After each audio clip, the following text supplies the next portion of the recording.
就我要介绍今仔日的贵宾，第一位是华侨文教服务中心的杨主任，小等下咱就请杨主任来讲几句。第二位是华侨文教中心的总务主任方医师。 医师带领给咱做这个专题演讲，廖俊慧医师、许国荣顾问、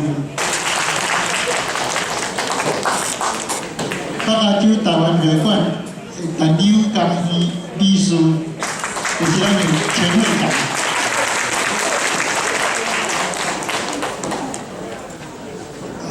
北加州台湾会馆周清静医师。 咱即阵请咱的原主任杨主任给咱致辞。北加州台湾中会会会长林典模会长，秘书长庄丽华秘书长，阁有阮的经营的会长林珠姐李林珠，阁有阮今仔日的迄个讲座施丽媛医师，各位乡亲市大大家高早大家好。我今仔日足欢喜会当参加北加州台湾中会会办的母亲节。 大会活动大概这已经应该是我第2届参加这个活动，顶届应该是迄个新年迄当阵一个活动大概我看到遐尼济长辈伫遮，我就足欢喜看到，大家拢是充满智慧足济迄个经验人生的经验，我甲大家做伙拢感觉足欢喜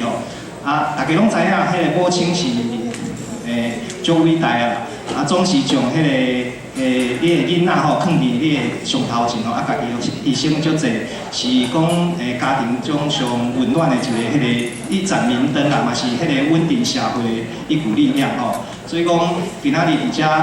中会伫遮办理迄个母亲节大会，真正是足有意义。我即摆是一个人伫遮，我看到各位嘛，互我思念起家己伫台湾的迄个母亲伊即摆伫台湾所以讲。 看到遮尔济迄个母亲今仔日伫遮，我足欢喜嘛祝大家母亲节快乐。伫遮我嘛做一个广告，阮5月13号迄天阮有一个迄个传统酒的迄个表演，伫阮中心下晡2点半嘛是要庆祝就是伊是一个迄个台湾传统酒的迄个表演，是迄个文化表演嘛是同时也是庆祝迄个母亲节。 我伫遮邀请大家来参加，都是伫即个都是伫遮演出我最后多谢邀请我来参加即个活动嘛，祝今仔日的大会顺利成功，大家家庭幸福，健康食百里，多谢。谢谢杨主任。